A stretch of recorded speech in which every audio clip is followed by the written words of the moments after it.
திறந்த வானம் எனக்காக உண்டாயிருக்கும், திறந்த வாசல் எனக்காக உண்டாயிருக்கும். ஒருவனும் பூட்டக்கூடாதபடி திறக்கிறவரும் திறக்கக்கூடாதபடி பூட்டுகிறவருமா இருக்கிறாரு. அவர் தான் எனக்கு பலன், அவர் தான் எனக்கு ஆசீர்வாதம், அவர் தான் என்னை குணமாக்குறவர்னு இப்படி சொல்லிக்கிட்டே இருங்க. உங்க வாழ்க்கையில அவருடைய வசனம் அனுப்புற காரியமாகும்படி வாய்க்கும். இப்ப யோவான் சனன் அப்படி சொல்றார், மனம் திரும்புதலுக்கு ஏற்ற கனிகளை கொடுங்கள். வசனத்தை ஏற்றுக்கொண்டபடியே அதற்கேற்றபடி உங்களுடைய குணம் மாற கடவுது. அதுக்குத்தான் உங்களுக்குள்ளே நித்திய ஜீவன் இருக்கிறது என்று சொல்லுகிறார். இப்ப ஏசாயா 5வது அதிகாரத்துல அங்க தீர்க்கதரிசி இஸ்ரவேல் மக்களை குறித்து அங்கே ஒரு காரியத்தை சொல்லுகிறார். முதல் வசனத்திலிருந்து, இப்பொழுது நான் என் நேசரிடத்தில் அவருடைய திராட்சை தோட்டத்தை குறித்து என் நேசருக்கு ஒரு பாட்டை பாடுவேன். என் நேசருக்கு மகா செழிப்பான மேட்டிலே ஒரு திராட்சை தோட்டம் உண்டு.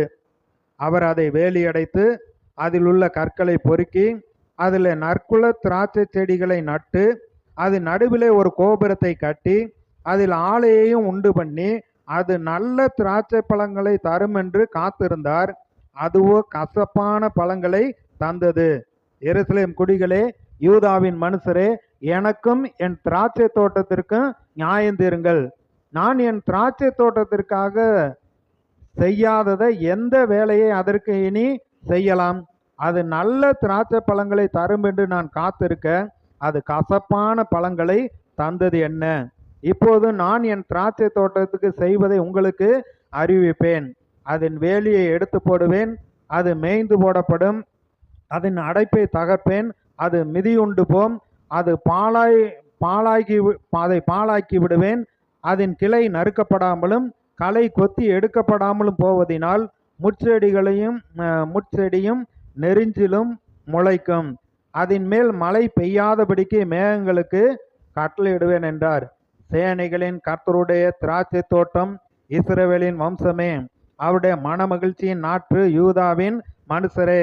அவர்கள் நியாயத்துக்கு காத்திருந்தார், இதோ கொடுமை, நீதிக்கு காத்திருந்தார், இதோ முறைப்பாடு. அப்ப என்ன சொல்றாரு? இஸ்ரவேல் மக்கள், அதாவது இஸ்ரவேல் யூதா, இவங்களுக்கு குறித்து இயேசு ஒரு திராட்சை தோட்டத்துக்கு ஒப்பா சொல்றார்.